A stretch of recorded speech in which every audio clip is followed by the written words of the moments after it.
episode, what is this, 4 of the Creative Hub? I think it's Joe 4, said right? it was 5. Is this 5? Is this actually 5? Yeah. We've done 5 of these already? I think it's 4. Wait. This is episode 4 or 5. One or the other. We'll say it down below. I think it's 4, dude. This is 4. Okay, welcome to episode 4 of the Creative Hub. We're here This with... is how you engage your audience. You just spend the first 30 seconds talking about about what episode we're on. So we're here with... You want to give an alias, or do you want your actual name? Oh, actual name's fine. I'm out of We're here with aliases. Ryan Mathews. We're going to be talking about, dude, a lot of stuff. So we've got some pot in here. We're going to smoke it up. We're going to get really loose. I'm just kidding. That was a bad joke. Whew. Okay. Also, a little bit of ASMR real quick. Okay, we're done. Back to the show. Regularly scheduled programming. Ryan, welcome. What made you decide to want to come onto this today, man? Dude, honestly, man, I haven't been on a podcast. Well, that's not necessarily true. I don't remember the last time I was on a podcast. It's probably been a couple years at least. And I've been on a podcast like in person for like 2.5 years. Yeah? You've done a video one like this, though, before, right? Yeah, well, I did one in Chicago like 2.5 years ago. August of who's that with? 2019. Tech Money Talks, Brian McCumber.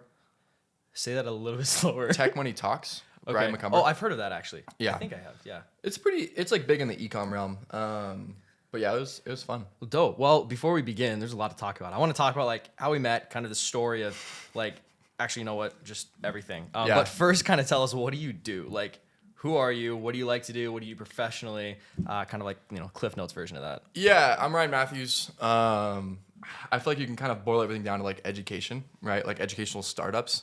The tagline of what I do now is we publish talent into profitable education startups. So that kind of takes forms in a lot of different ways. Spent the last 3 years building a startup company for, in the education realm. Just exited last week, actually, which I'm sure we'll get into. But yeah, I own a company now called Consulting Label. And yeah, dude, it's pretty fun. Yeah. So you do a lot of stuff in the marketing realm and consulting realm, right? Yeah, I mean, basically, like I just run businesses that are in the education realm, right? So like, if you can imagine, like a record label comes in and they take an artist and all the artist does is make the music. What we do is we take a talented person and all they do is make the product and deliver their talent into video using our frameworks and stuff, and then we run the business. So all they do is sit in the background and then we run the business, and then they take the a percentage of that, and then we take a percentage of that, and then everyone's happy. Yeah. We just run the business, so it's turnkey for them. Are there many people doing this model right now? Not that I've seen. I've heard of one other company doing it. I mean, Masterclass kind of on like but it's different because they publish it under their name. But it's similar. But I've heard of one of the person who comes in and they kind of do that. But from what I've heard, not really, not like a record label. Yeah. Yeah. What made you decide to, backtrack in a few years? What made you decide to get into the space to begin with? It kind of just fell in my lap, honestly. Like I originally. So I was in the first thing I ever did was eBay arbitrage, and it went well. Like I was just 16 years old selling shoes from Ross on eBay, right? And eventually hit a cap at that, and I was like, okay, what else can I do? And I looked into just kind of different business models that had more scalability, and the one that kept coming up with was AliExpress dropshipping, and it sounded cool because it was like you don't need inventory, which was always my bottleneck in the eBay arbitrage, because like if you can't find more products, you can't make more money, right? And about $600, $700 a month, I was just really limiting out of what I could find. Yeah. So I found out about that, and I tried it, and I just couldn't figure it out. Eventually, because like my car got totaled when I needed money, I was looking for I was like, okay, this has to work, and has to work like this month.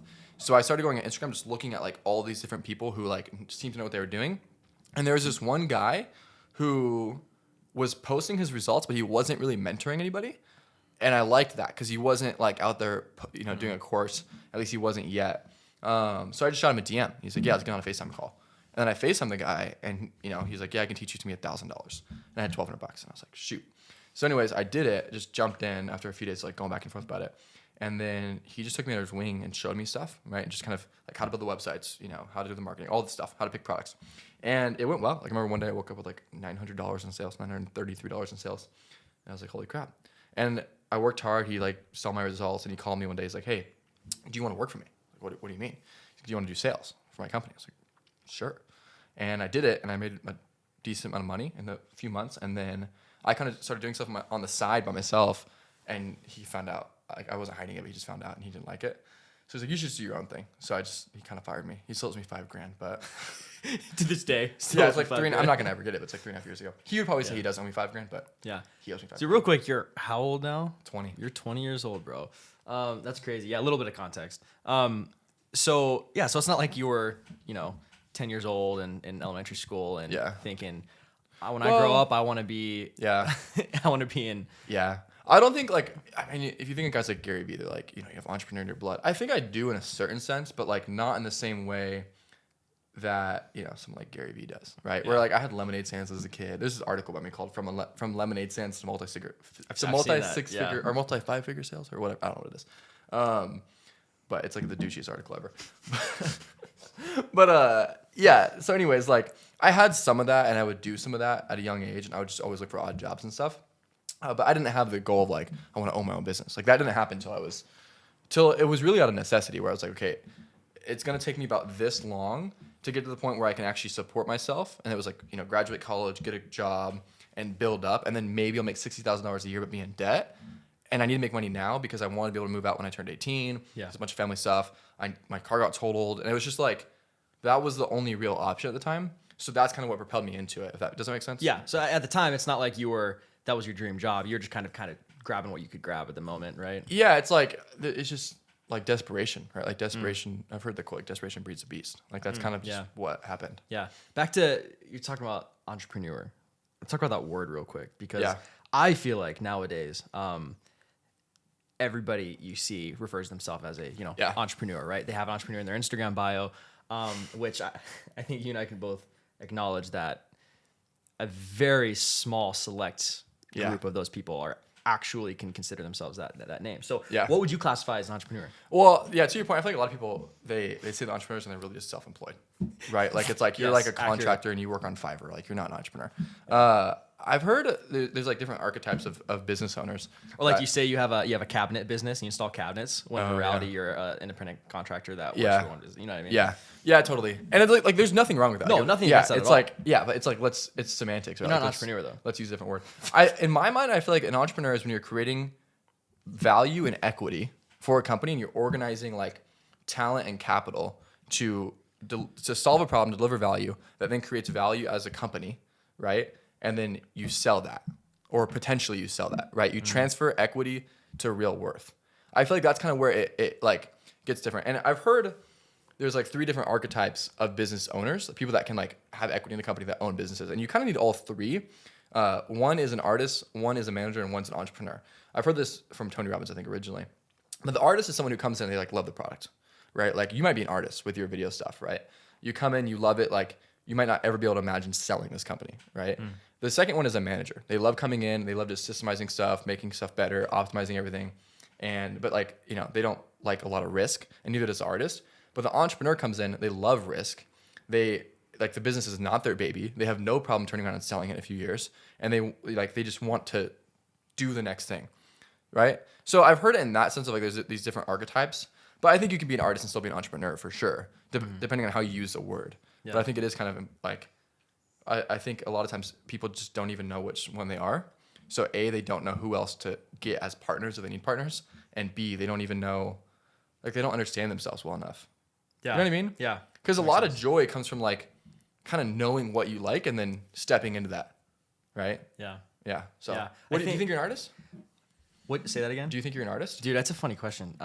So many people refer to me as like a creative, videographer, an artist, video production, like you name it. Dude, I just simply don't classify myself as that. I also don't like classifying myself as entrepreneur because I feel like that word is so overused nowadays. So I don't really know if there's a word for it. What I do know is that I'm good at making videos right now, but I could be just doing something completely different in the next couple years. And be fine with that? And be totally fine with that.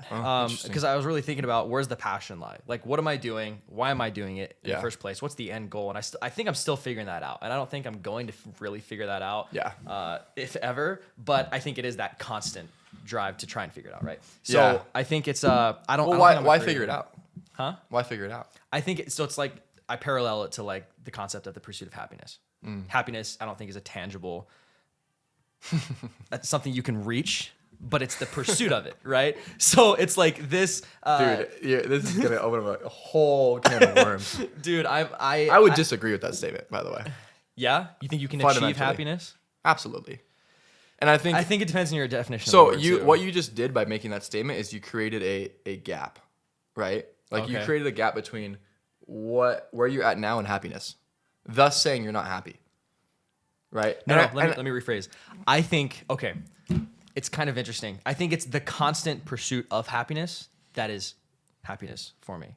That makes me happy. Like, I think I'm super happy right now, but it's not a state. It's not a state that I'm in or something I've reached. I think it's the fact that I'm constantly pursuing something that makes me happy. So the thing about that is it's never ending, right? Like you're constantly moving towards more. It's funny, actually at church this weekend we had a sermon based on this.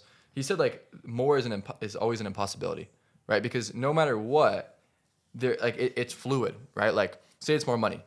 Mm-hmm. When you get to $1 million, you're not, like, it's gonna seem small. It's all relative, right? So one thing I've just been thinking about a lot is like, no matter what, if you're not in the practice of being content with what you have, then you can't, like, when you get what you want, you're not gonna be content then, right? I heard Hermosi say recently, he said, desire is a contract that we sign with ourselves to be unhappy until we get it.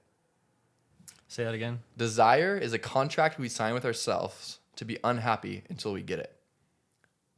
Like, I have a desire to make $1 million. And I'm not gonna be happy until I get there. Yeah. But then what happens is you're in the habit of still, like, when you get $1 million, you've been in the habit for having a desire and like not being happy until you get there. And happiness, like, again, it's a little bit of semantics, but like when you get there, you're gonna set the next goal. So I think there is like getting in the practice of just like sitting back and like looking and be like, wow, like, look at this. Like, this is awesome, right? Like, this is great. And whether that's like I'm sipping on this St. Pellegrino, and it's like this is, I don't know if that's how you say it. But. So I think that I see where you're coming from. That it comes back to like your definition of happiness. I think the happiness is like eternal life, right? I think that is the state that you reach, and it's the constant movement towards that also. Interesting. I don't know, like it's like, dude, I'm very content. Like, I'm super happy right now. But I don't think I would be happy if I stopped moving.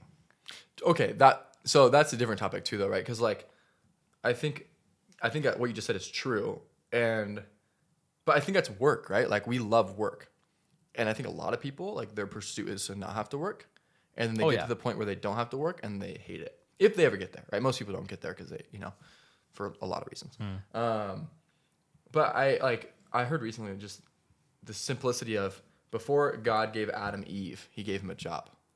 And like, we're created to work. And because of the fall, because of sin, now we have to, work, and there's thorns and thistles, as Genesis says. But so there is an aspect of work that is not enjoyable, but we still love work.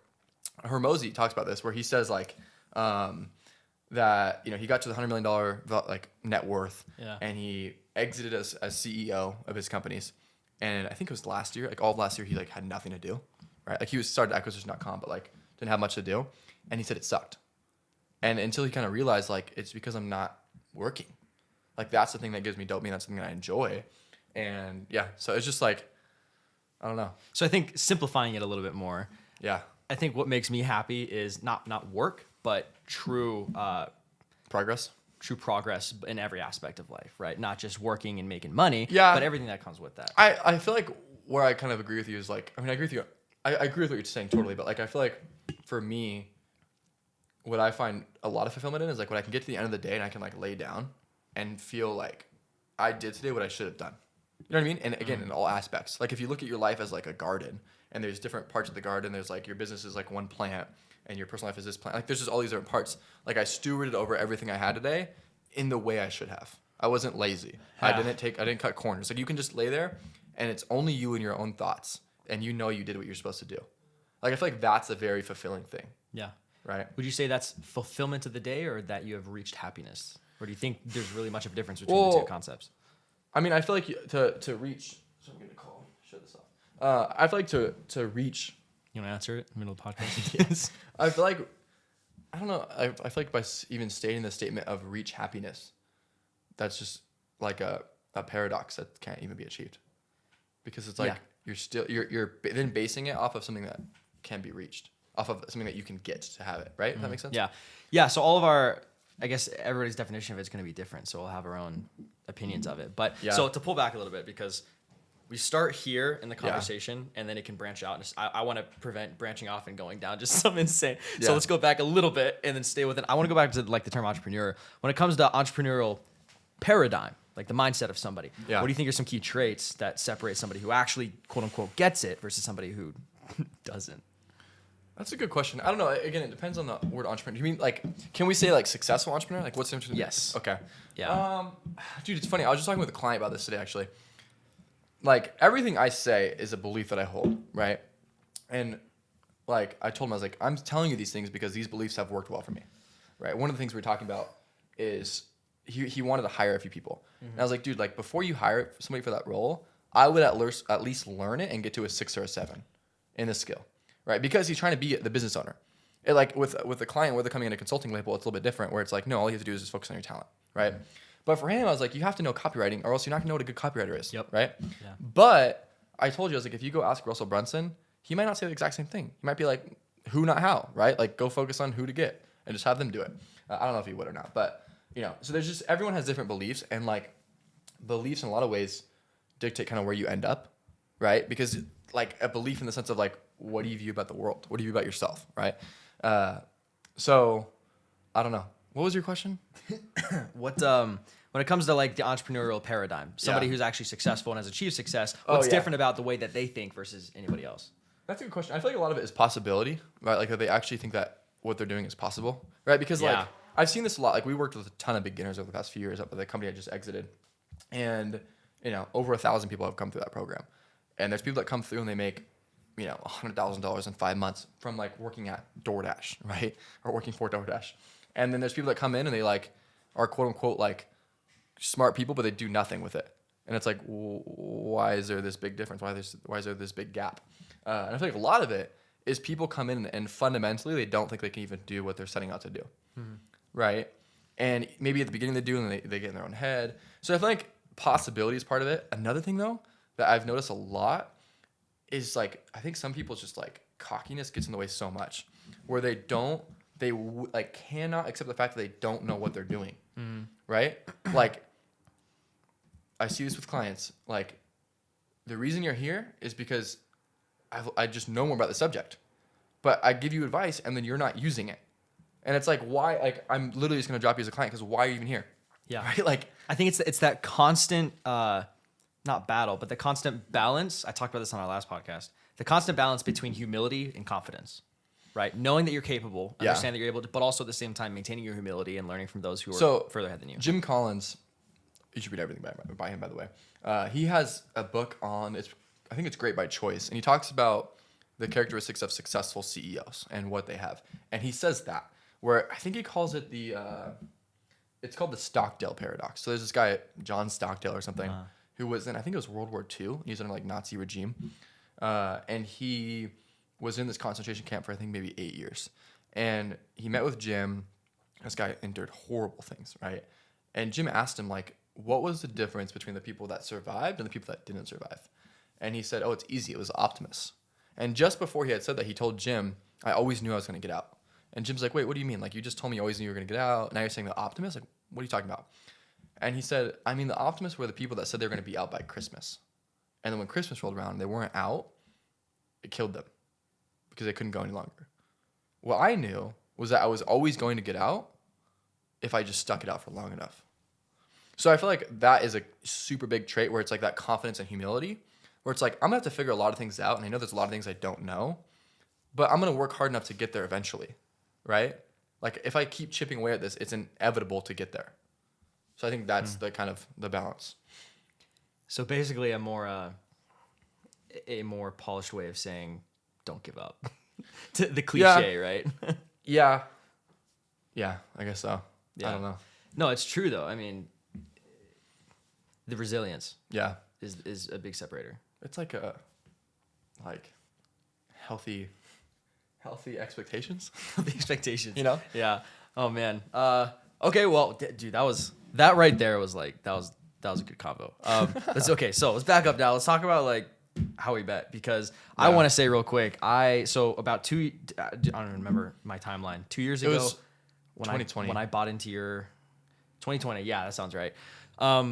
So I bounced around between a few different states, working for different companies, you know, as stepping stones to kind of learn about what I wanted to do and ultimately start my own company. Yeah. And in the process of doing that, I got let go at a job out in California and took that opportunity as well. I don't want to work for anybody else, so I gotta figure it out now. I don't know this part of it. You don't? No. Oh, okay. Well, got some popcorn. So I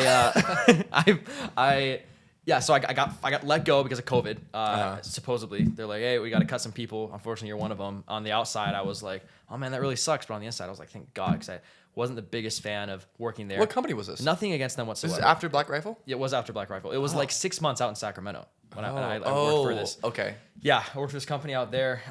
Great people. I Doing love what video? they're doing. Yeah, making video. Well, trying to figure it out. Dude, I knew nothing at that time. Oh, really? Like, I knew stuff, but nowhere near what I know now. Yeah. And at the time, they were good people. I was excited about it. It was something new, but I quickly realized this really isn't for me. And around that time, I realized it wasn't for me and I wanted to leave.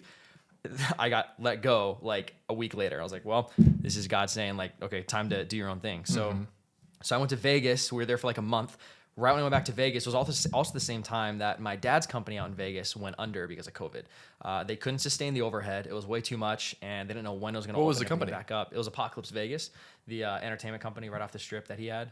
Oh, I didn't Dude, know it was that like the third top ranked attraction on TripAdvisor in the entire city of Vegas. I didn't know that either. Yeah, it was wild. So it was amazing, amazing show. It was so cool. It was a show? It was a show. So I think I showed you a promo. If not, I can show you later on. But it's basically, it was all run by former special ops dudes.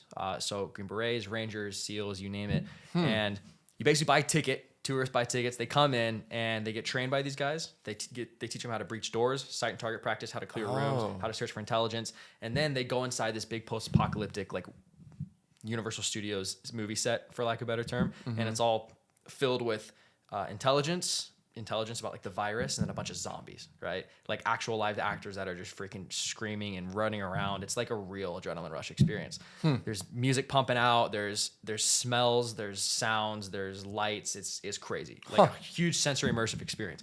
So it's really cool. But COVID just kind of changed everything, shifted everything. We did everything. So he was like, the company went under. I'm not going to stay here. I hate Vegas, which I don't blame him. Vegas freaking sucks. Yeah. The people there suck. The energy is just bad, right? So It's like we picked cesspool. up.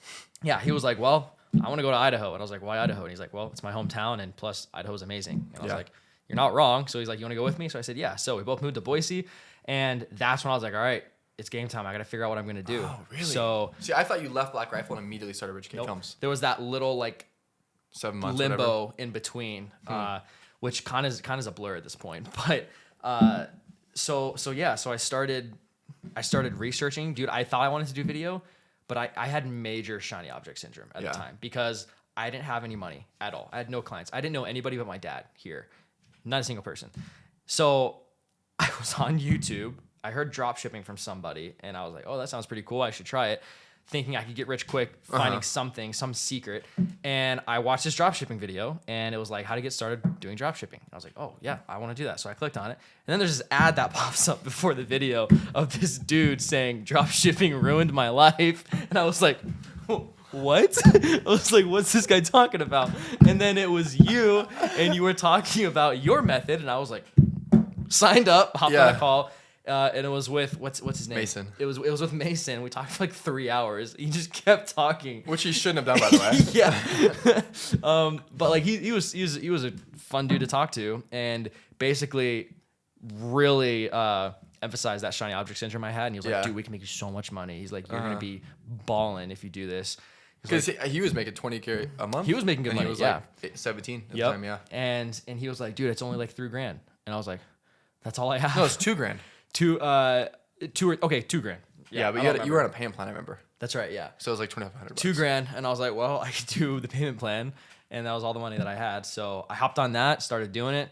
Quickly realized I was like, I don't remember what it was. If I just didn't want to do it, or if I started picking up video jobs and focused on that instead. There was I think that's what it was, because you told me that in a Q&A call. But there was something that you didn't you like see the ad? You're like, I want to meet this guy, so I want to buy the program. So back up a little bit. So I saw the ad, and I remember being in the program, being on the Facebook group, and I was kind of watching everybody. And there was a few hundred. I don't remember exactly how many were in the group at the time, but it was a decent size. Yeah. And I remember hopping on the Q&A calls and talking to you guys, and there's just something about another group of young dudes who are building something bigger than themselves that think a specific way. Yeah. Because I was like, I gotta find these people. Like everybody that I knew, I was out networking. They were all like, in their 40s or. Yeah.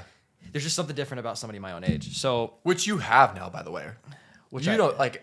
you know everyone in Boise that does something. You know what I mean? Yeah, I know a lot of people now. Like I've met so many people from you because you just like yeah. Anyways, continue. Yeah, dude, where I'm at now, Yeah. completely different than a couple years ago. But okay, so continue. So we get on the Q&A call one day, and I was like, I'm moving to Boise Yeah, and so I was like, because it was I just like, us on the call. yeah, I said, now's my chance. I was like, come Yeah. to Boise. I was like, so you guys came out, flew out. I think you brought some of the team members, and I started talking to you guys, and we were like out walking around, and I had no idea that we'd get as close as we are now. Yeah. But I remember watching that ad, and I remember being in the group after a little bit and learning more about you guys, and it was you specifically. I was like, this guy, like, I want to not just meet him, but like, I could be friends with this dude, you know? And lo and behold, I don't know, like a year later, not only are we friends, I but feel now like you we're missed like, a part. So I came out to Boise, and you were like, I asked you what apartments were nice, and you're like, oh, well, I like the one I Yeah, you're like, I like the yeah. one I lived at, or I live at, and I was like, this guy, of course he says that. And then I look at it, and I'm like, this apartment's actually sick, you know? And it was actually the nicest one I found, right? Like I don't know if there's it's a even, nice apartment. I don't know if there's any. I mean, maybe there's now, but like I couldn't find anything nicer at the time. It was right in the river. Great location. And then yeah, it was like we hung out a little bit, talked here and there, and then it just slowly snowballed, right? Now we're sitting here today. Yeah. We spent a lot of hours talking now about a lot of different things. Yeah, quite a bit. And then we're like, hey, we should hit record on some cameras now.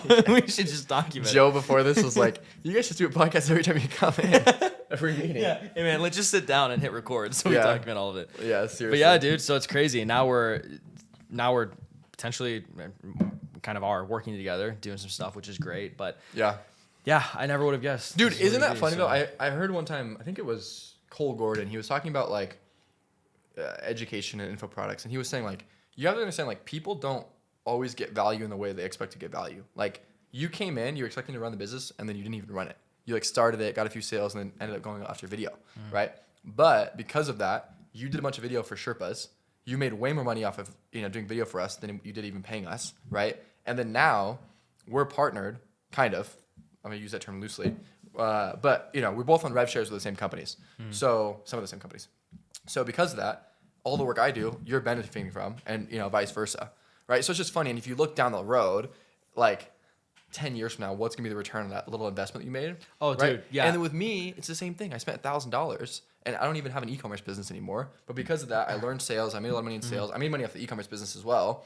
And then I learned how to run a consulting company, left, and then found another person who knew clothing, ran that because of what I learned from this first mentor, plugged it in, and made $2 million, right? It's just like that because of that $1,000 investment. So it's just funny. Yeah, how dude, it my all initial works out. investment into the company. Yeah. It's funny because it was one of the best investments I've ever made, but it's not because I got out what I paid for it. You know Yeah. what I mean? Like it's not because of what I paid for. Like I got out something completely different than what I actually paid for. But That happens crazy all how the it time. works. Oh right? yeah. And a lot Yeah. of times too, like people have an expectation like, oh, I'm gonna make, $2 million with this. And sometimes they do, but sometimes it's like all they got out of it was a brick that goes on the bridge. Right. But it's like without that brick, none of the other stuff would matter. But then they put the last brick on and they get to $2 million and like, oh my gosh, this one brick is what did it. It's like, no, look at everything else that compounded into that. Right. And I think that kind of sums up the whole problem. I mean, we can talk about this. Like the whole education online, like self-education, info product realm gets a really bad rap. And I think for a lot of reasons, rightfully so. We can talk about that. But I think part of the reason it gets a bad rap, and I think I might be stealing this from Alex Ramosi. Probably a lot of stuff what I say is from Alex Yeah. Ramosi. But like, people come with expectations, and they, they're like, this is what's gonna happen to make $2 million.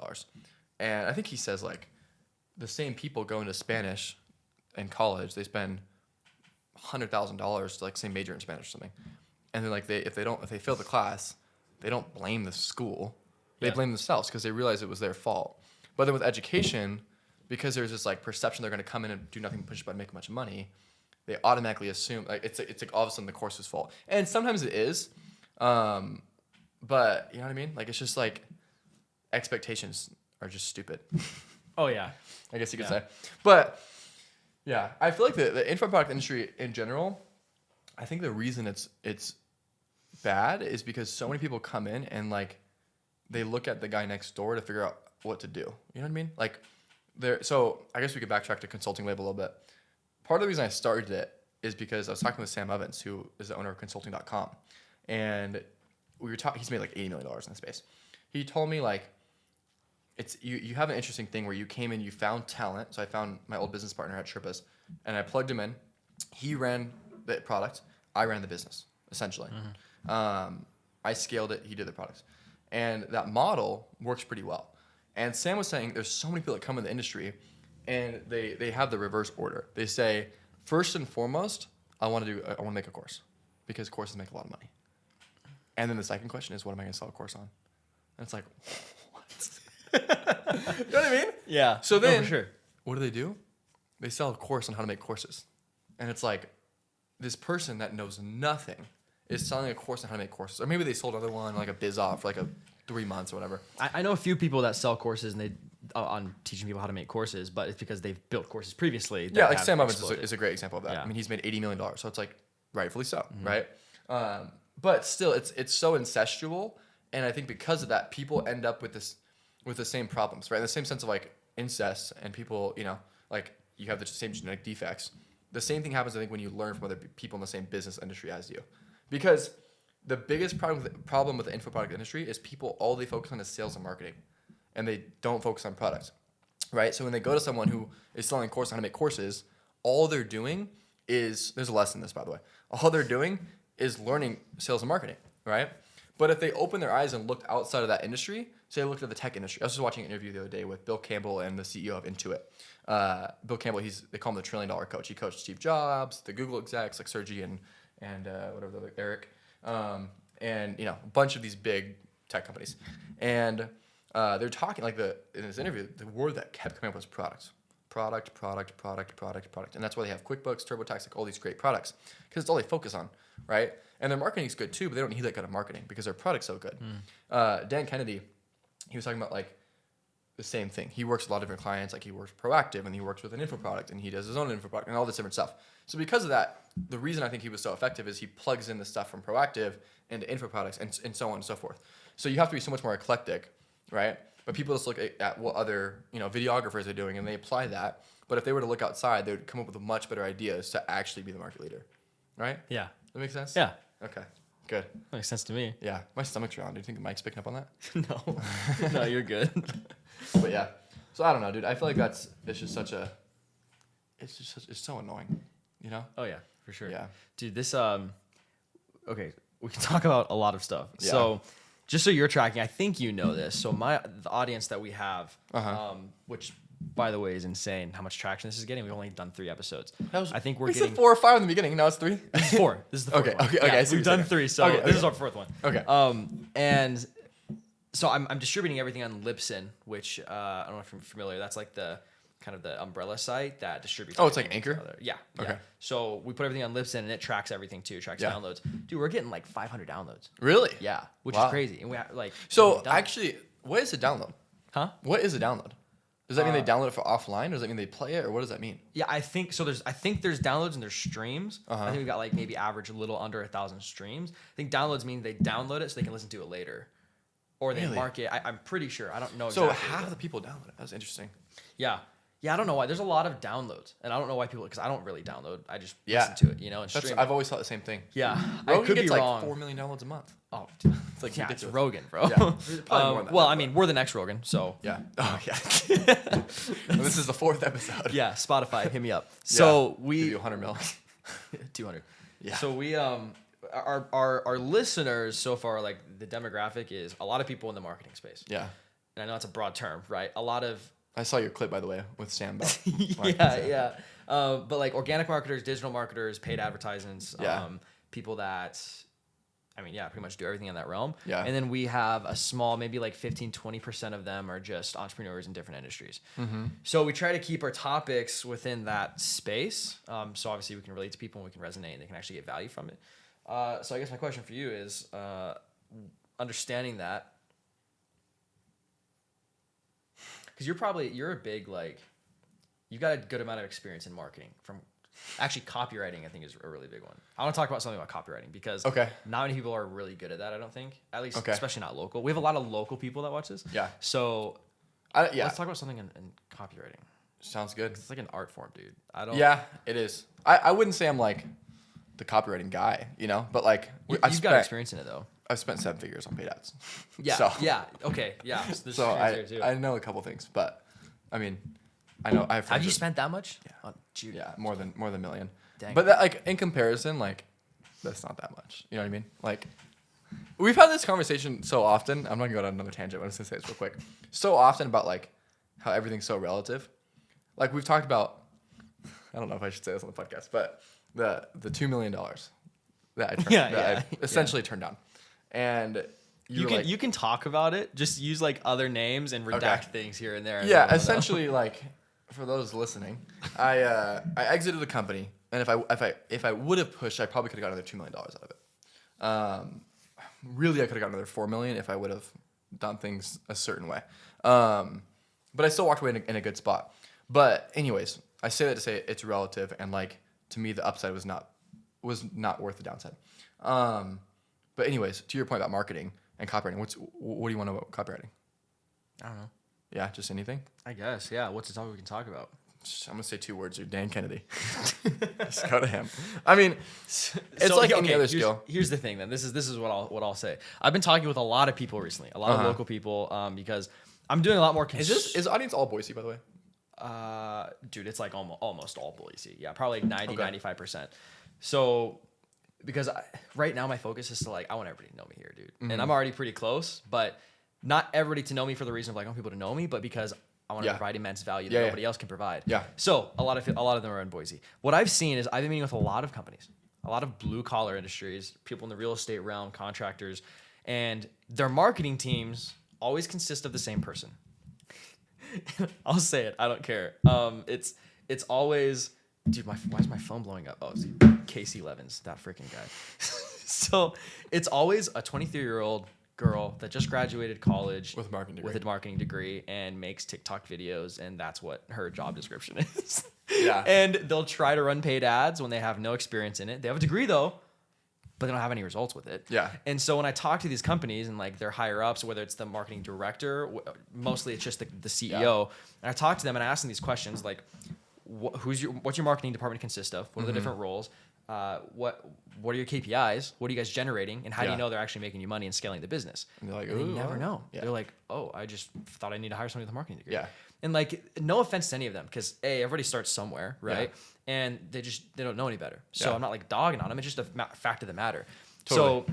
So what do you think about that? Because it's everywhere. I mean, the first question you asked is so good. Like, what are your KPIs? And I think one of the biggest things that plagues industries all over, right, is like they just don't look, right? They don't even know what their net is, right? It's like, how much does it cost for you to get a customer? How much does it cost for you to deliver the product to that customer, right? What is the cash ROI on day one? What is the lifetime value for 12 months? And like all these different metrics that matter immensely, because at the end of the day, the person that can spend the most to acquire the customer wins, right? Dan Kennedy quote. And if you don't know how much you can spend to acquire a customer because you don't know how much that customer is even giving you, then you're going to get beat, right? I was meeting with a potential client last week, and they were telling us about a company that spends $1 million a day on ads. Right? Again, that's why it's all relative. Because what I spent in the past 3 years, they spend in a day. Yeah. It's still a lot of money though. Yeah, totally. But anyways, the reason they can do that is because they know their numbers and they have the LTV to back it up. Right? So they know they can break even. They can even probably lose money because they know within 3 weeks they're going to make it all back and they're going to make profit on it. And within a year, they're going to have a 10x ROI. Of course. Do you think those KPIs and those numbers are something any industry can know? Every industry should know? Because Absolutely. there's for example, like in real estate. Yeah. Paid ads in real estate suck. Yeah. They're horrible. There's so many restrictions. You pretty much should just don't even do it at this point. Just focus all on organic. So with paid ads, using paid advertisements, it's fairly simple to track all that stuff, right? Yeah, there is some. I mean, it depends on what you're selling. Like in e-com, it's a little bit easier because I don't want to get too technical, but like the sale is done on the website, right? So it's like the pixel can track everything. But once you go to like a phone call or if there's an in-person meeting, it gets a little bit wonkier. But there's tools for everything, right? Like Segmetrics is one that like does everything, IP addresses and webhooks and all that crazy stuff. So everyone should know it, or else it's like, what's the point, right? You're just like throwing money down a hole, essentially. Like if anyone comes to me, and I don't really take on clients now that are already established, but I'm essentially taking on one that you know The first thing I'll do is I'm going to say, well, let's see everything, right? And I'm sure they won't have everything, but the first thing we'll do is get the right data. Because if you don't have the right data, then I'm not going to make any decisions, right? Because if I'm not making data-driven decisions, then what am I doing? It's like diagnosis without, what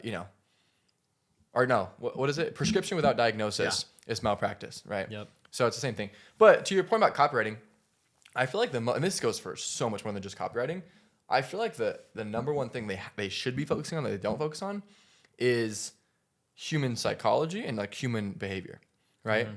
Because until you know like why stuff works and why stuff doesn't work, you're just swinging the bat, and it's like you got a blindfold on. I think a lot of beginners make the mistake of making content and running ads and doing stuff that they think people want to see, that they think is going to convert. When instead of putting yourself out of the equation and actually understanding human psyche and who your target is and what they actually care about and what they do on a daily basis, and making stuff specifically just for those people. Well, to your point, it's like, just for those people, right? Like we're working with a client together that we can't disclose the name of. And the first thing I did for that offer is I went through and I looked at this person's Instagram and looked at all the posts they've done on this topic. And I just literally spent hours reading through the comments, right? Because you gain valuable insight, right? Yeah. The second thing I do is what I call the 10 smart market questions. I don't know why I call it. It's Dan Kennedy's. I'm going to say Dan Kennedy's. Dan Kennedy, dude. But anyways, name drop like crazy. Dude, every time we talk, I say Dan Kennedy to you. Always comes up. Yeah, dude. You're like, hey, listen to this Dan Kennedy guy. But anyways, like, where's it going with that? What was I saying about Dan Kennedy? 10 smart market questions. Yeah. Anyways, there's a lot of questions on that. You can Google it. It's in his Ultimate Sales Letter book. Basically, like, what is... I know I keep, like... No, you're good. Make sure we capture... But, yeah, like, there's lots of different questions about, what do they secretly and ardently desire the most, right? It just pisses mind. That's right, okay.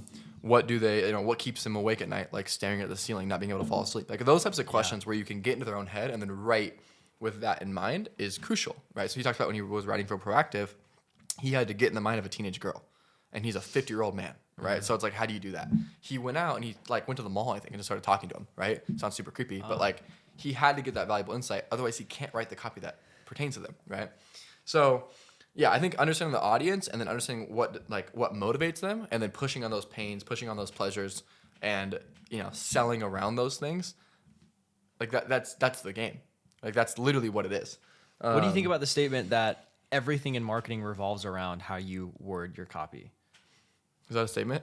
I've never heard that before. I mean, like not how you word your copy, but like copy's everything. I mean, whether it's in a video form, content format, it's speaking, it's your language, right? It's everything. Yeah, it depends on the media too, right? Because if it's on, I think like Facebook ads, it's crucial if you're not doing a video ad because it's all you have. I mean, where does it not matter? Well, it never doesn't matter, but the video, when you're doing video, it's a little bit different because the copy does matter, but the tonality and body language matters more so. It's like probably 70, 30, 80, 20, where the copy is the words are the smaller amount, especially in sales. Yeah. So, yeah. Did you know that? Huh? Did you know that? Is that like an actual number, like percentage? Something like that, yeah. Oh, I don't know. It's like, I think it's 80-20. 40% body language, 40% tonality. I think it might be 50-30. So I guess for people that, like the person that we just described that has a degree in marketing but really doesn't have results. Yeah. What do they need to do to get a track record? Right? Just by doing it, I guess. Kind of, right? Like I think the first thing Dan Kennedy says he says you can be the best in the world at a lot of different things, right? There's almost anything, right? Besides like sports, that's like more genetic. But most things that aren't genetic, you can be the best in the world at least top 10. And they did a study where typically it takes people 3 years and 3 hours a day of studying everything you get your hands on to be the best in the world at it.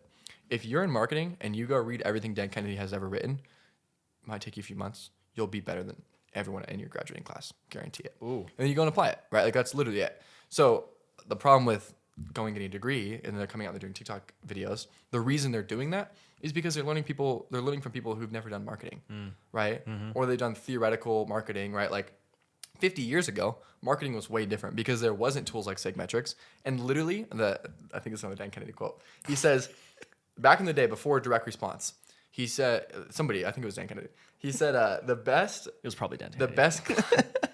The best client is a 7-figure business owner who sells dog food, something like that. and you put a poodle in the ad, and his wife has a poodle, because he's gonna be happy because his wife's happy because there's a poodle in the ad and it's cute, and there's literally no way for them to know if that ad made him a bunch of money, no money, got him anything, right? So there's just no way to do it. But because of now, like there's metrics and things attached to things, you can see if someone's stuff actually works, right? If you look at it. So it becomes very, very obvious. But yeah, I think also like being scientific too, right? Like those marketers should know their metrics. Otherwise it's like, what happened? Right? I was talking with a copywriter yesterday actually, who is solid. He's actually working for Dan Kennedy now, believe it or not, doing his copy. He's done stuff for Russell and stuff. Dang. Yeah, I chatted with him yesterday, and we were talking about some copy and some projects I might want to work on. And I wrote this copy for the sales page. And I was like, do you think you can tweak it? He's like, I'll tell you what, launch it, get the metrics, and then bring it back to me, and I'll see if I can beat it. Like that's how he thinks, right? Because he's just basing it off the numbers. And that way, when he comes in, he does it, I'm going to know if my $5,000 I paid him was worth it or not, right? If he can beat it. And there's a good chance that he can't, right? Like, because just sometimes it's like, there is a sense of unpredictability to it, which is what makes it fun. Oh, there always is. Yeah. Yeah. All you can do is optimize, test, and see what sticks. Totally. You know? These are dude, it's funny, like, these types of conversations are kind of the reason why I left Sherpas.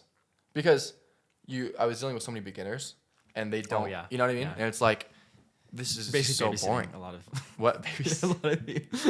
I wouldn't say that. But I was sick and tired of teaching P&L sheets and how to do that. So if you're watching this and you're from Sherpas, like, no hard feelings. It was super fun. I just think it was like the next step was time to move on to the working with people who like, you have fun conversations and work on hard problems, which is another interesting point too. Like, I think a lot of people get thrown into stuff. Like I kind of got thrown into Sherpas, and it was a good thing. I'm so glad I did it for 3 years, but they don't ever think about it because it's like this opportunity on your lap. You don't like in the beginning, you don't really have a lot of autonomy, right? Like it's like, this is what I have, and this is what I'm going to do. This is what I'm going to pursue. And then as you go, now I can work with a lot of different clients, right? I can be really selective, right? I can say, no, I don't want to work with you. Yes, I do. I want to charge a retainer. I want to charge this fee. I want to work in this industry. I want to do this type of job. I don't want to do that type of thing because I've built the track record, right? So I don't know. It's just a side. Yeah, you can afford to. Yeah. What was I going to say? So, I love when that happens. Must not have been super important then. Yeah. What's your goal with this podcast? Good question. Well, the initial idea behind it was not to have an actual full-length podcast. I was going to do it because we're shooting it anyway, so I'm going to post it. Yeah. But the idea was, I was like, dude, I'm creating content for brands and marketing them, and I don't really do it for myself. Like, my Instagram was dead. And so I'm slowly starting to build that up and be more consistent, which I've only made a handful of posts, and it's been so fruitful. Bro. Yeah. And I barely done anything yet. And so I was like, why haven't I been doing this in the start? It's kind of like what would be a good analogy for this? The mechanic's car is always broken. No, it's kind of like, but like, it's kind of like, it's just your like sandbox that you get to test in before giving to your clients. That's another great thing too. Yeah, because then I can show them, hey, this is what I did for me. Yeah. Look how well it worked, which is already happening. Yeah. And it's such an easy form of content to make. Yeah. Because you don't have to storyboard, script, shoot a video. Like you just hit record and you just talk. And then the goal with it was to pull these 15 to 60 second highlights of the best parts of it. And then we can get a ton of views, ton of easily digestible content. Doing that too, and then we drive traffic from this. Be like, hey, you thought that was great? Like, listen to the whole thing, and then people go watch on YouTube. Which I got a lot more people going to YouTube to watch it than I anticipated. You want to hack? Huh? You want to hack? Yeah. Give me. So I heard this from Josh 40, great guy. He has a big podcast. They do like 500,000 downloads, I think, something like that. So I don't know, some number like that. I might be exaggerating, but anyways, he's in Sam Owen's mastermind with me, and he gave us this piece of advice where he does the video podcast on YouTube, and then he cuts out the last 10 minutes of it, and then he says, hey, if you want this, go to the iTunes and listen to the last 10 minutes. It's a bonus. It's only on iTunes. And then what happens is they get there and they skip to the last 10 minutes. They play the last 10 minutes, and then iTunes marks it as the watch time is a full 2 hours. So their watch time goes through the roof. Ooh. And it doubles it on both platforms. I've seen some people doing that before. Yeah. I didn't know why at the time, but that makes sense. It's genius. Okay. Yeah. That's easy to do. Yeah. Those are those things too that like, you can't learn that unless you know. No, dude. You just know the right people. Back to what we're talking about, like with marketing degrees. So I went to college for 1 year. And then I dropped out because I was like, screw this. I'm not learning what I want to learn. So I'm just going to throw myself in the fire, which I really think is the only true way to actually learn what you want to learn is by just throwing yourself into the fire, you know what I mean? And figuring it out and learning for yourself and failing and falling on your face. But dude, in the marketing, like if you're going to get the marketing degree, the books and the literature that you're learning are like 20 years old. Yeah. Like there's nothing new. And at the end of the day, like you said, probably the most important thing is you're not learning from people that have actually made millions of dollars doing it themselves. They're professors, because if they did do that, they wouldn't be a professor. You know what I mean? Yeah. So you learn from people who have actually done it. Throw yourself into the fire, figure it out for yourself, trial and error, test, and read every book that Dan Kennedy has written.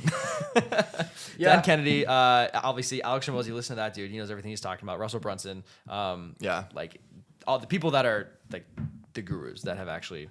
Yeah, they've actually done it, right? And I think too, like, they're like, I know we're talking about the idea of looking at the same industry as you and seeing what your competitor is doing. And there is, like, I'm not dismissing that. Like, you can make a buttload of money by doing that and looking at the wheel, right? That's already been invented and just copying it. And my point was not to not do that, but just to also look elsewhere. So I feel like that also is super big. And you can like we were doing video sales letters for a long time at my old company. And, you know, it's a 30-minute video where you're booking a phone call and every word in that video matters, right? I've probably made 30, 40 of them, right? Over the past few years. And I would send it to my friends, they'd review it, they'd do a screen recording, they'd just tear me apart, telling me my tonality sucked and like this thing was trash, right? And redo it.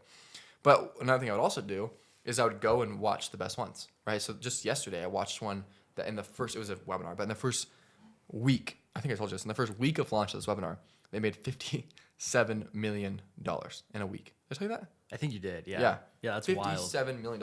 So I watched this thing and I'm just picking up on like, why is he saying it that way? Why is his tone like that right there? And I'm just thinking about all these different things because it works, right? So I think in the same sense, like you kind of have to store up an archive yourself of like, what's the best, like a swipe file, if you will, where you save stuff. If an ad catches your interest, screenshot it, figure out why, right?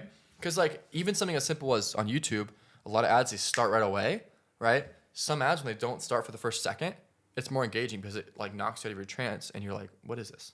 Right? So there's just so many different things that can be used. And when you start to analyze them and look at things from that lens, you come with much better ideas. Yeah, that's wild. What do you want to be in 5 years?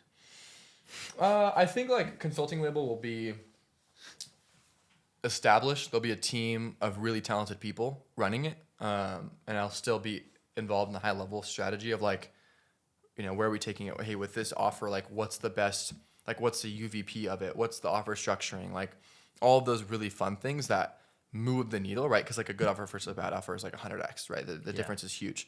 So I think involved in that, but then also kind of putting in the people that are just way better than me at like copy and media buying and all those different things that like I know how to do, but like, we can, if someone's just doing that, they're going to be better if they're talented and they have a track record. So I think doing that and working with really fun like offers, and if you get enough of those and they're on, rev shares, like we could be doing multi 8 figures, right? Oh yeah. Maybe one day I'll teach the consulting label model, but got Joe's timer going off in the other room. Door's even shut too. But yeah, I think that. I mean, the thing is, it's so fluid, right? Like, you might ask me that question tomorrow, and I'm like, oh, I'm gonna be lifting with Joe, doing personal training. Who knows? Yeah. Joe, get in here. You're on the. You want to hop in this episode? Give your 2 cents. Give your 2 cents, Joe. What? I said I'm gonna be lifting with. What do you need my 2 cents on? So Joe is my fantastic editor. All the videos you see pumping out recently, he's doing it. He's editing this right now. As we speak. Yeah. You will see. He's gonna edit. He's gonna put a video of himself editing. He's gonna be like. I'm not really in it. I'm not in it. Thanks for hopping in, Joe. Make sure I'm focused. Okay, we're good. Yeah. Thanks, man. I don't know what I would do without you. He's like your Jamie, dude. Oh, yeah. Like Rogan. Yeah. Just comes in, makes a few comments. I wonder if you're more ripped than Jamie, though. Oh, yeah, dude. I think so. You flexing behind the camera, dude. Can you put in the clip of you flexing, too? Would that be funny if I was just like... kind of like over your shoulder. This is where all the people drop off the podcast. Like, this is getting weird, dude. This is where like everybody stops listening. Yeah. It all plummets down. Okay, back to the stuff. Stop distracting me, Joe. All right. What do you want to talk about? I don't know, dude. I feel like one thing we were talking about before was the interesting switch from like guru to like not guru. I've actually gone back and forth a little bit because I think I told you right in the beginning. I was like, oh, Rich, like I'm burnt out. Like I don't want any more employees. I don't want any business partners. I'm not making any YouTube videos. Like I'm not doing anything. Right? Like I was like, I'm not going to any podcasts. I'm not going to do anything. And then I've like adapted a little bit. I'm curious as to where I'll be in a couple months, as far as like I'll be pumping out content or not. But it's funny because I'm so like sick of like the being somebody, you know, even if it's Being small. someone. Oh yeah, because everybody recognizes your face because they've all seen your ads. See, Rich. So you never believe me, dude. But like, it doesn't happen often. But There's it does no happen. way. There's no way. It does happen. It's your videos, dude, that you put out The good fact videos. that people remember a face from a YouTube. So, ad. like, it's been a long time since someone has actually asked me, unless they know me. At church, when I first moved here, it was like every week I would come to church and people were like one time somebody was like, dude, I was on YouTube yesterday and I saw a guy that looked exactly like you. Yes, dude, I promise you. I don't believe that. His name's Isaac Hernandez. If you're watching this, what's up, man? And every week, one time this guy comes to me, he's like, dude, I saw you on the tube, man. I was like, oh yeah, nice, dude. But that guy's his name's Jared. So literally, dude, that happened. Is everybody just learning about doing drop shipping right now? Then? I have no idea, dude. But people would always see me. That's And like, crazy. I have friends from high school who will take screenshots of my ads, not anymore because I'm not running any, but they'll send them over to me. But what would happen more often is I'd be like downtown Boise, and people would be like, just like staring at me, like trying to figure out like who is. I know this guy from somewhere. Who is he? I mean, we're getting like 10 million views a month, right, on YouTube. I think That's true. Yeah. 10 to 20 million impressions or something like that. So Yeah. you know, you're bound to meet So some people. wild. But I hated it. Like it was not for me. No, you don't like the celebrity life. No, I think part of it too is like because of I mean, I just feel like a douche. You know what I mean? Because you're talking about how to make money in like a biz op space. Dude, but it works.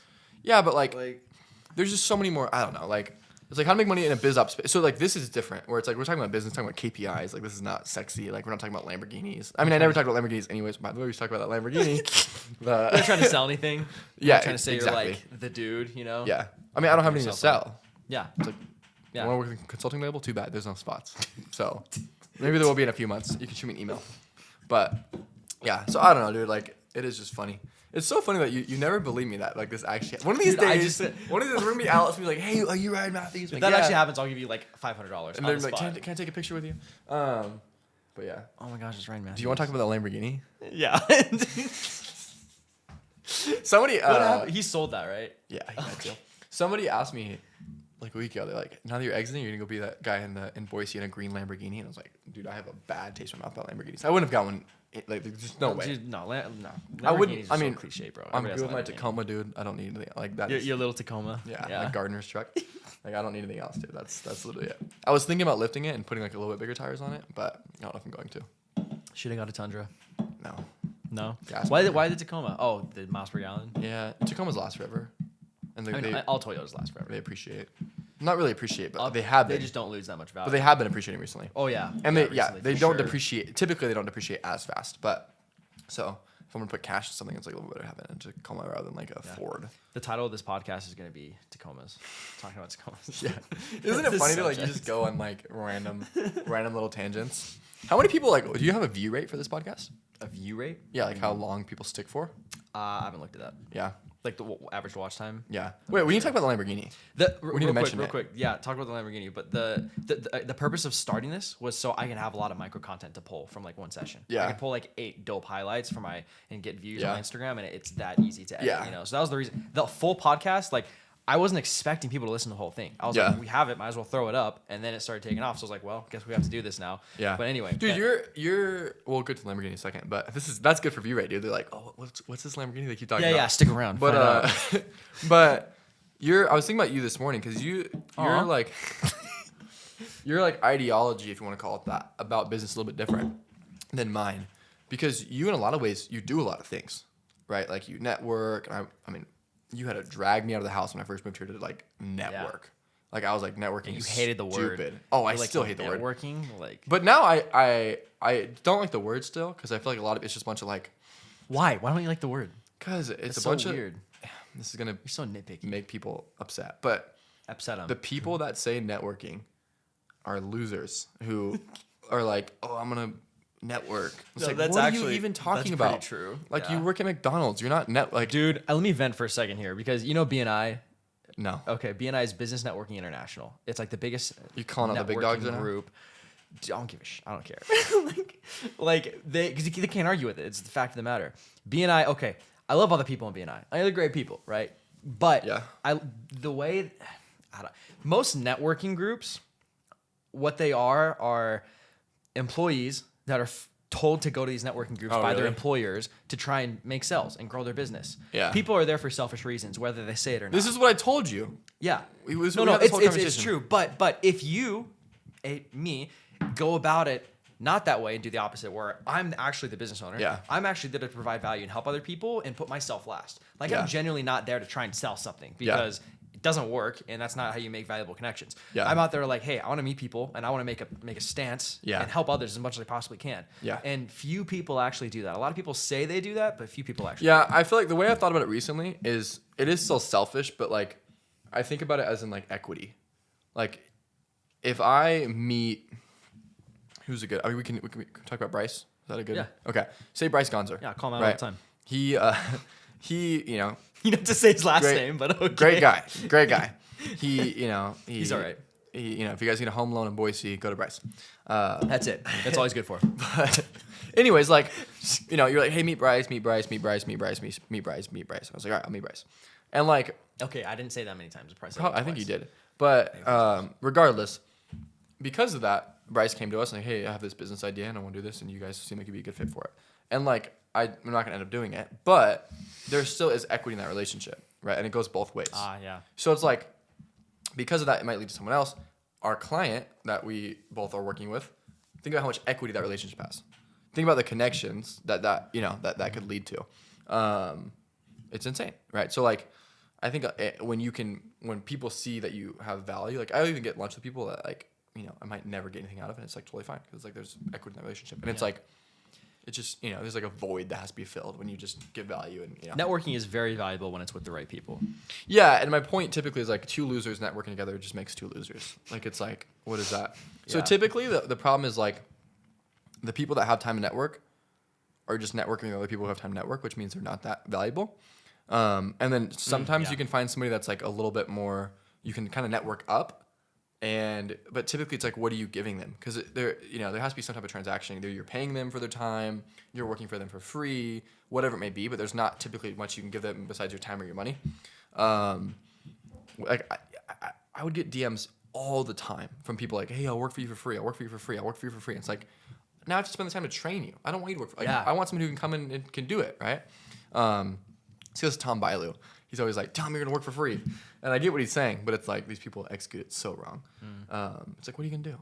Like, Yeah, exactly. So, it's almost more of a anyways, hassle to just train somebody. Like, not like worth it. when I meet Bryce, I don't consider that networking. It's just like, this is Bryce. What's up, Bryce? No, yeah, networking has different, like people that go to networking groups and they Yeah. meet every single week and they show up and Just their imagine their like putting agenda, puzzles together or something like.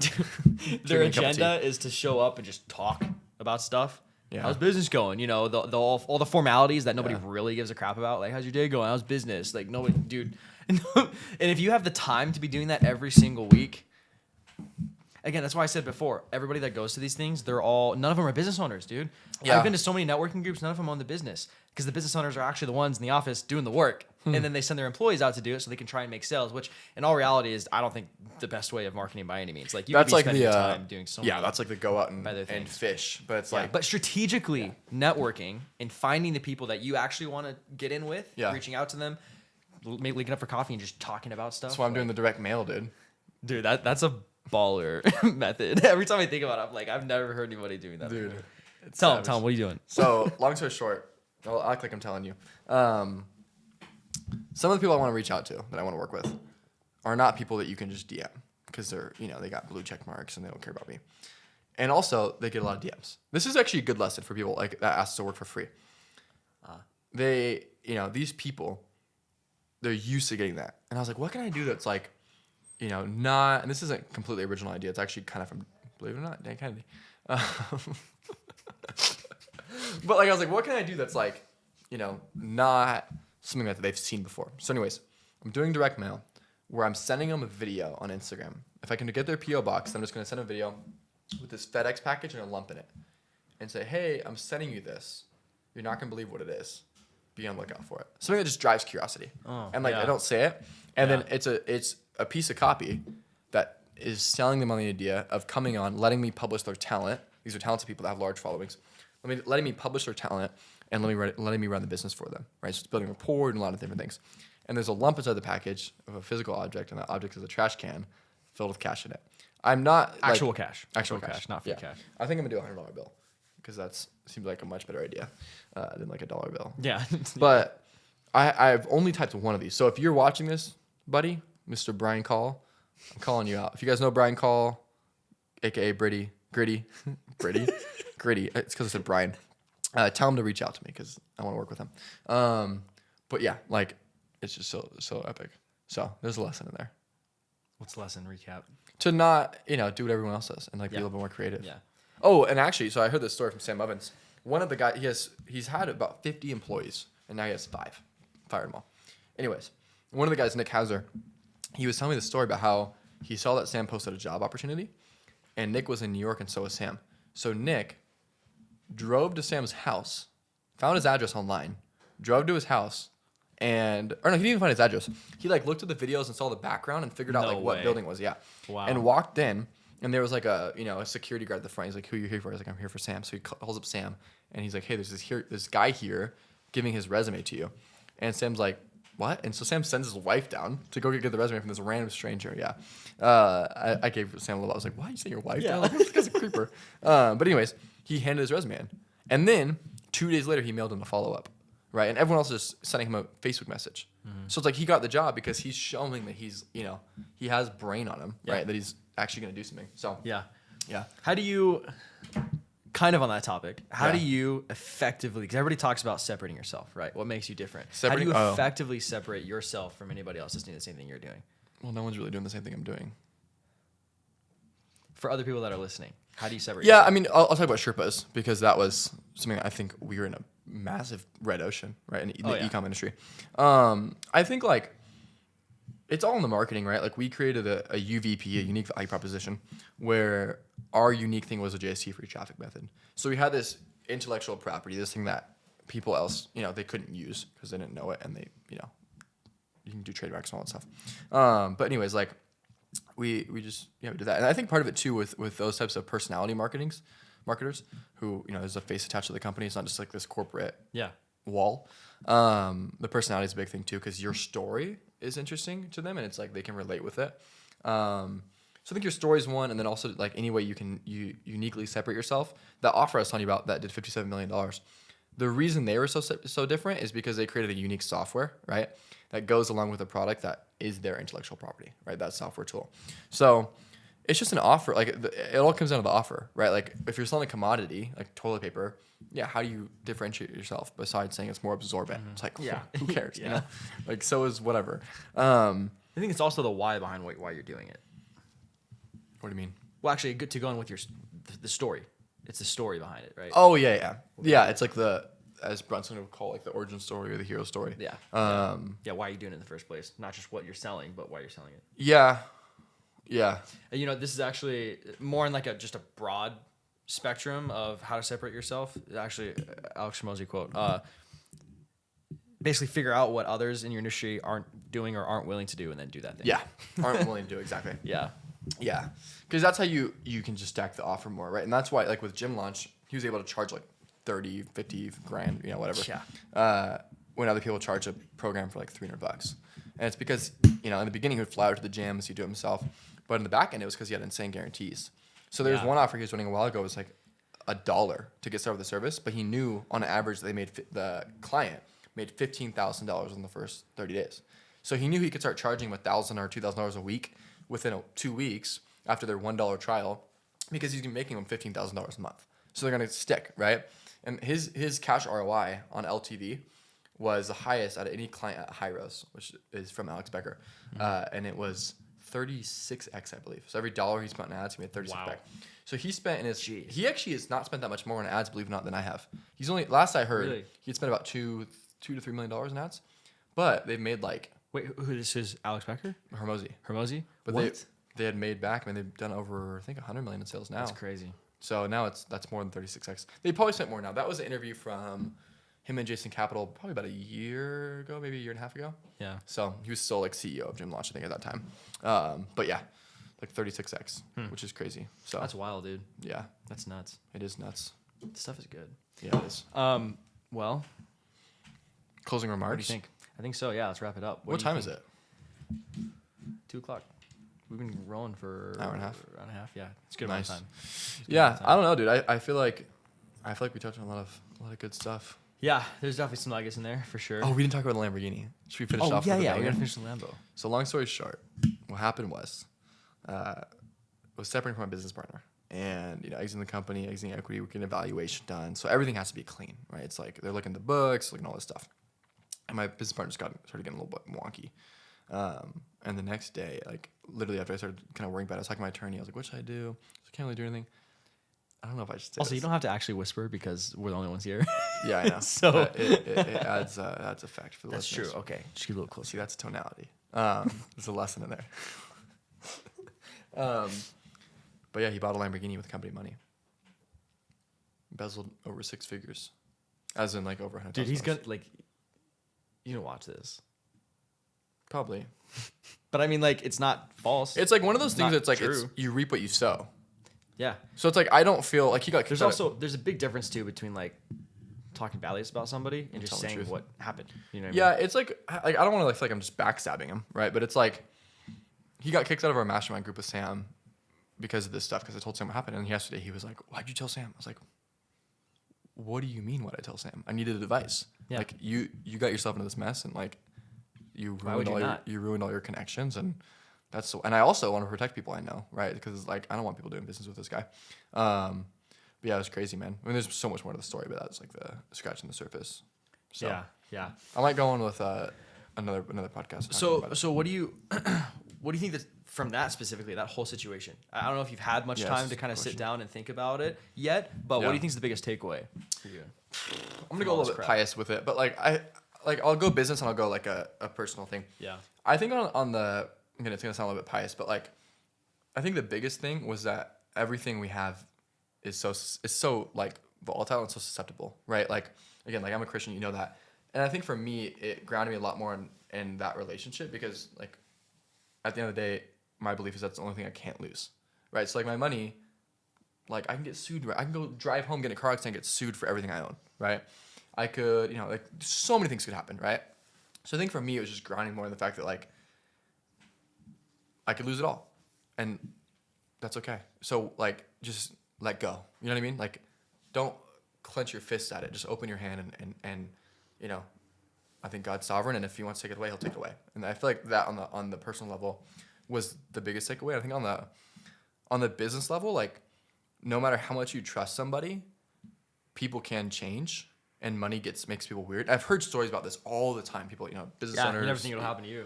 Yeah, I mean, you knew the guy, right? And it was the truth is like it wouldn't have happened, but he changed in the past couple months, right? Stuff happened, and I think I believe that he's hopefully his good intentions down. I think he's going to restore it and he's going to rebuild the company and he's going to take care of the clients and do all that stuff.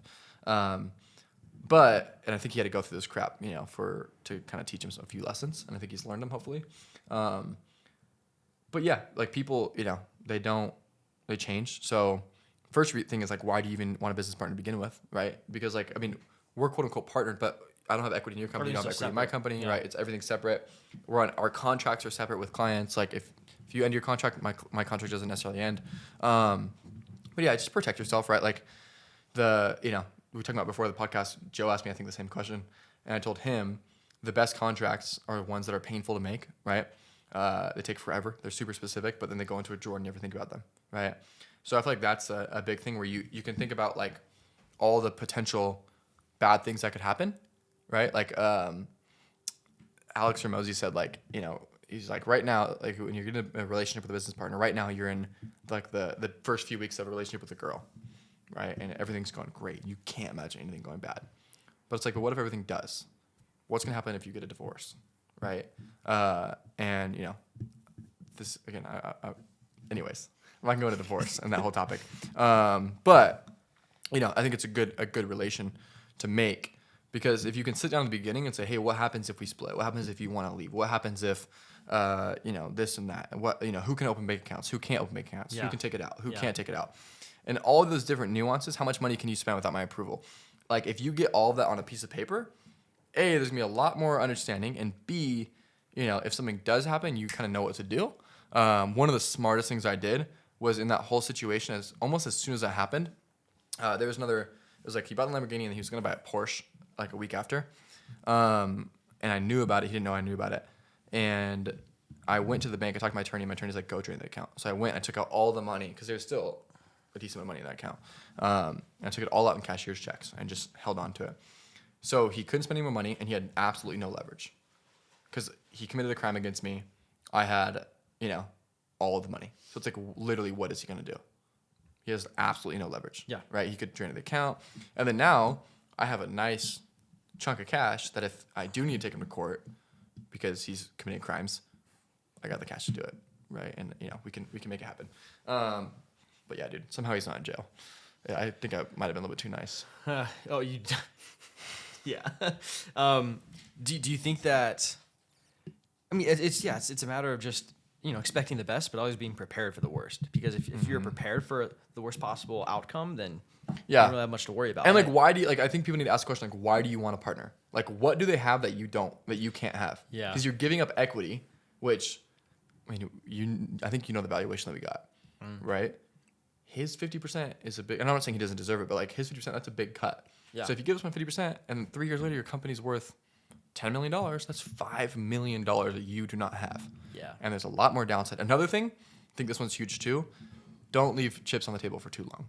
Because people leave so much money in their business bank account, they don't pay themselves, they do all this stuff, and like that's what we did. We paid ourselves a decent amount, but like we had a lot of cash stockpiled to have good reserves, which is smart, but at the same time, it's risky because a lot can go bad with that. You can get sued. There's just so much stuff. So take some of your chips off the table progressively, stack up your personal savings because you need to have some stuff set aside. Yeah. But yeah. That's wild. Well, Yeah. Do you think you would have done anything differently? If I went back? Yeah. I mean, at the end of the day, dude, like it taught me a lot, both personally and professionally. Like I definitely would not go back and not do the partnership because I learned a lot. We still made a lot of money. Helped a lot the of people lessons out. outweigh what. Oh, totally, yeah. But I think there's definitely moments where I feel like my heart and all wasn't the best because it was a hard situation, dude. Like there was days that sucked in it all. He took out 2 business loans that were illegal to take out. He didn't ask me about it, and he took them out to repay the company for the money he stole. And when I found about that, when I connected the dots and figured out what had happened, I was like, "Are you freaking kidding me?" Like, it was just it was the thought of the volatility of it all, and I could lose it all, But again, I don't have any liability for it, and I definitely don't because we signed contracts and everything, and it's all indemned to him because it's all his mess. But yeah, I think just I don't know. I have a good attorney. He's in my corner, and he solved it all. So Yeah. Well, let's end this on a good note. What do you think you want to leave with people to take away? Like I mean, we talked about quite a few things. I feel like what do you think was the biggest thing probably highlight. I mean, I think what we talked about, you can be the best at a lot of different things, and what do you want to be the best at? Because at the end of the day, work is supposed to be fun for us, and I think a lot of people do stuff that they don't like when they don't have to. Oh yeah. And if you have the freedom and the autonomy to at least learn something, a new skill that maybe you'd enjoy more, I think go for it, right? Whether that's working with a different industry or whatever, maybe, I think that's a good thing for people to kind of chew on a little bit more. Cool. Well, this is awesome, dude. This is great. Yeah, dude. Talked for a while. Thanks for having me on the good old Creative Hub. Oh, of course. I'm only drink half of this. Dude, same. I drink half. All right, guys. That's a wrap. Episode 4 of the Creative Hub. Thanks for joining in, watching, viewing, subscribing. The #1 podcast in the universe. We'll see you next time.